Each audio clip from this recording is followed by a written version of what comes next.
Dan yang kita yakini sebagai seorang muslim, Nabi SAW pun tidak tahu yang gaib. Dan banyak dalil berhubungan dengan masalah itu. Sering kali Nabi Muhammad SAW ditanya tentang sebuah hukum, maka beliau tidak jawab. Tunggu wahyu turun. Ada yang pada hari yang sama, ada bahkan lewat dari satu hari itu. Baru Nabi SAW mengatakan, mana yang bertanya tadi? Mana yang bertanya kemarin? Barulah Nabi SAW mengatakan, telah sampai kepadaku wahyu begini dan begitu. Dan Nabi SAW tidak pernah malu menyampaikan itu. Pernah ada orang Yahudi pun datang bertanya sesuatu. Tepatnya Abdullah bin Salam, pendeta mereka pada saat mau masuk Islam. Dia bertanya, dia mengatakan, saya mau tanya kepada Muhammad pertanyaan yang tidak diketahui kecuali oleh Nabi. Maka Nabi SAW, maka orang itu pun bertanya. Dia mengatakan, saya ingin tanya, apa makanan pertama di surga?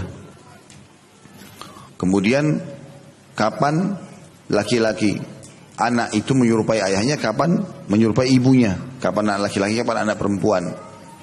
Maka Nabi SAW mengatakan, baru saja Jibril datang menyampaikan kepadaku tentang jawabannya. Sampai Abdullah bin Salam mengatakan, sungguh dia musuh orang-orang Yahudi dari kalangan malaikat. Tetapi Nabi SAW tidak malu mengatakan, saya baru disampaikan tadi. Karena beliau tidak tahu yang gaib. Dalam Al-Quran Allah mengatakan, a'udzubillahi minasyaitonirrajim. Allah suruh Nabi Muhammad SAW ucapkan ini, walau kuntu a'lamul ghaiba lastakthartu minal khairi wa ma massani as-su'. Andai saja aku tahu yang gaib, maka tentu saja aku akan memperbanyak amal-amal kebaikan dan juga aku tidak akan ditimpa satu masalah.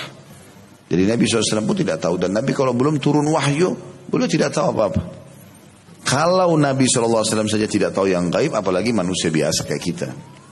Karena ini menjadi sebuah pola yang saya lihat di sebagian orang yang mengaku dirinya sufi, ya, sehingga menganggap dia bisa bertemu sama Jibril, datang berita gaib di rumahnya. Saya pernah duduk sendiri sama orang-orang ini.